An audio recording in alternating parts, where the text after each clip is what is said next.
নমস্কার বন্ধুরা, রসনা আর test of হোমে আপনাদের স্বাগত। আশা করি সকলে ভালো আছেন। শীত তো বেশ ভালোভাবে জাঁকিয়েই পড়েছে, আর এই শীতে মেথির পরোটা খাবো না তাও কি আবার হয়? তো চলুন, আজকে আমার রেসিপি মেথির পরোটা। মেথি শাকটা ভালো করে পরিষ্কার করে এর পাতাগুলো আর নরম অংশগুলো আমি ভালো করে কুচিয়ে নিয়েছি। তারপর ধুয়ে নিয়ে জলটা ঝরিয়ে রেখে দিয়েছি। একদম কচি যে নরম ডগাগুলো সেগুলো আমি দিয়েছি, মোটা অংশগুলো আমি কিন্তু দিইনি। যেহেতু জল দিয়ে আমি পরে ধুয়েছি সেহেতু একটু জলভাবটা বেশি আছে, সেই কারণে এবং টেস্টের জন্য আমি এটাকে একটু ভেজে নিচ্ছি সাদা তেলে। সামান্য একটু সাদা তেল দিয়েছি, তাতে দিয়ে দিচ্ছি কালো জিরে ফোড়নে।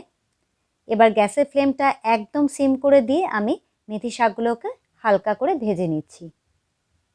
আমার যেন মনে হয় কাঁচা দেওয়ার থেকে এইভাবে একটু ভেজে নিলে এর টেস্টটা আরও বেশি ভালো হয়। আর এর যে জল আছে এর ভেতরে, সেই জলটাও শুকিয়ে যায়, তাতে মাখতেও সুবিধা হয়। জলটা শুকিয়ে না যাওয়া পর্যন্ত আমি নাড়াচাড়া করে শাকটা ভেজে নিচ্ছি।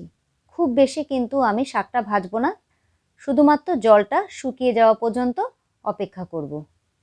ভাজা হয়ে গেছে, আমি কিন্তু গ্যাসের ফ্লেমটা অফ করে দিয়েছি। এখানে আমি 3 কাপ মেপে ময়দা দিয়েছি এবং ওই কাপ মেপেই আরও 1 কাপ আমি আটা দিয়েছি। এটা শুধু ময়দা দিয়েও করা যেতে পারে বা শুধু আটা দিয়েও করা যেতে পারে, বা এইভাবে মিশিয়েও হাফ হাফ করে করা যেতে পারে।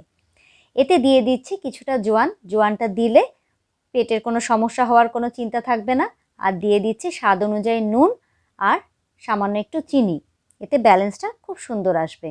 আর দিয়ে দিচ্ছি ভেজে রাখা মেথি শাক। এবার সবগুলো উপকরণ খুব ভালো করে হাতের সাহায্যে মেখে নিতে হবে আগে, যাতে মেথি শাকের পুরো ফ্লেভারটা এই ময়দার ভেতরে চলে যায়। এরপর অল্প অল্প করে ঈষদুষ্ণ গরম জল দিয়ে এই আটাটাকে আমি মেখে নিচ্ছি।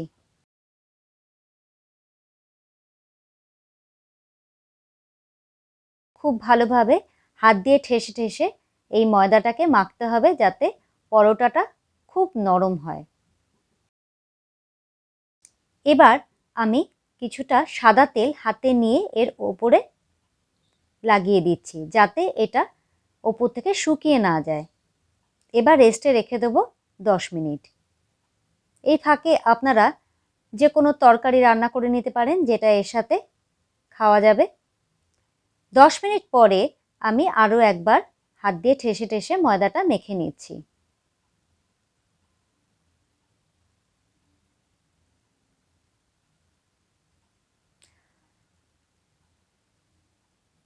রুটি, লুচি, পরোটার ময়দা বা আটা যদি খুব ভালোভাবে এইভাবে ঠেসে ঠেসে মাখা হয় তাহলে কিন্তু ভীষণই নরম হয়। এবার একটা পরোটা আমি ময়দা দিয়ে বেলে দেখিয়ে দিচ্ছি। তেল, ময়দা বা ঘি যে কোনো কিছু দিয়েই এই পরোটা বেলা যায়।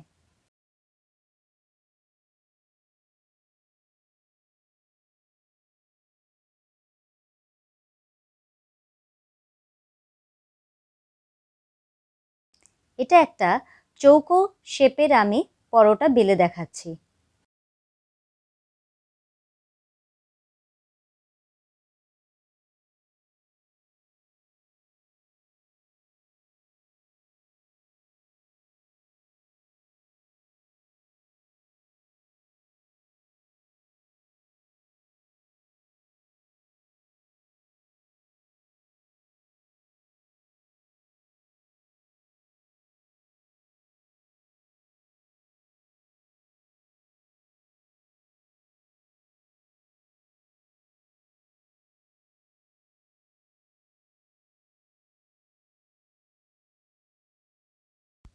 এবার একটা তেল দিয়ে আমি বেলে নিচ্ছি।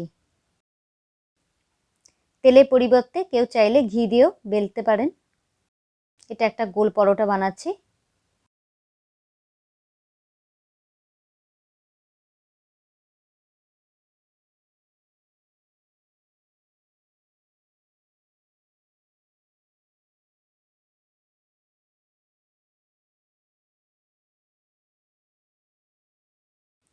আরও একটা পরোটা আমি বেলে নিচ্ছি। এটা 3 কোনা করব। এর মধ্যে এক্সট্রা আর আমি তেল দিইনি, কারণ আগের যে পরোটাটা বেললাম সেই সময় একটু তেলটা বেশি হয়ে গিয়েছিল। ওই তেলেই এটা আমি বেলে নিচ্ছি। এটা 3 কোনা শেপের করছি। এইভাবে একবার মেথি শাক ভেজে এই পরোটা করে দেখবেন, খেতে কিন্তু ভীষণই ভালো হয়। বেলা হয়ে গেছে, এবার আমি একটা ননস্টিক ফ্রাই প্যান ভালো করে গরম করে নিয়েছি। এবার এতে পরোটাগুলো দিয়ে ভালো করে সেঁকে নেব এপিঠ ওপিঠ করে।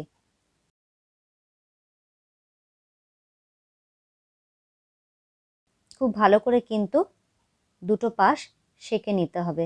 এরপর আপনারা এটা সাদা তেল দিয়েও ভেজে নিতে পারেন বা ঘি দিয়ে বা বাটার দিয়েও কিন্তু ভীষণ ভালো লাগে। আমি কিন্তু আজকে বাটার দিয়ে এটা ভাজবো।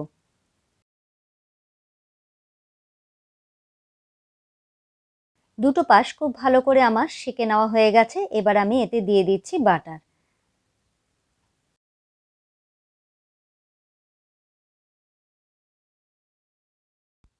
এই বাটার দিয়ে মেথি শাকের পরোটা ভাজলে এর ফ্লেভারটা ভীষণ ভালো আসে। আমার তো ভীষণই ভালো লাগে এবং যাদের যাদের খাইয়েছি তারাও একই কথাই বলেছে। তবে ঘি দিয়ে বা তেল দিয়েও কিন্তু ভীষণই ভালো হয়। তবে আমার যেন মনে হয় এই বাটার দিয়ে ভাজলে এর টেস্টটা একটু বেশি ভালো হয়। আপনারা একটু করে দেখবেন আপনাদের কোনটা বেশি ভালো লাগে। পরোটা ভাজা হয়ে গেছে, এবার একটা হটপটের মধ্যে আমি এটা রেখে দিচ্ছি। একইভাবে আরও একটা আমি পরোটা দুপাশটা সেঁকে নিচ্ছি। একটা পাশ সেঁকা হয়ে গেছে, উল্টে দিলাম, ভালো করে সেঁকে নিলাম।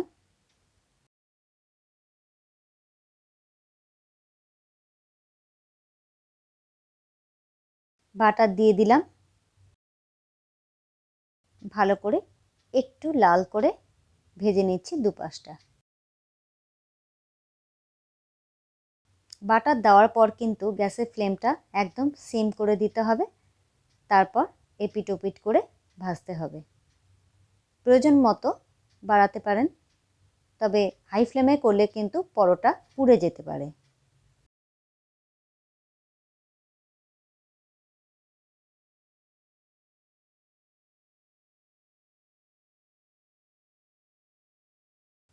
ভালো করে চেপে চেপে ভেজে নিতে হবে। হয়ে গেছে, তুলে নিলাম। আরও একটা পরোটা একইভাবে আমি করে নিচ্ছি।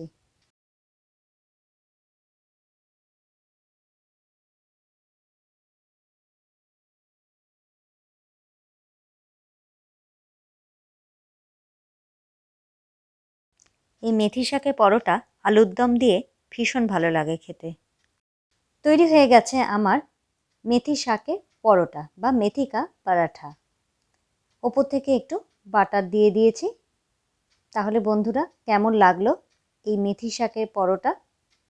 এইভাবে মেথি শাকের পরোটা বাড়িতে চটপট বানিয়ে ফেলুন আর সকলে মিলে একসাথে বসে রাতের ডিনারটা সেরে ফেলুন। আমার এই রেসিপিটা যদি আপনাদের ভালো লেগে থাকে তাহলে অবশ্যই একটি লাইক দিয়ে আমার পাশে থাকবেন। আর নতুন বন্ধুদের জানাই, আমার চ্যানেলটি যদি আপনাদের ভালো লেগে থাকে তাহলে অবশ্যই সাবস্ক্রাইব করে আমার বন্ধু হয়ে যাবেন। আর পাশে থাকা বেল আইকনটি অবশ্যই প্রেস করে দেবেন, যাতে যখনই আমি কোনো নতুন ভিডিও আপলোড করব আপনাদের কাছে সেটা আগে পৌঁছায়। আজ তাহলে আসি বন্ধুরা, সকলে ভালো থাকবেন, সুস্থ থাকবেন। আবারও দেখা হবে অন্য কোনো ভিডিওতে।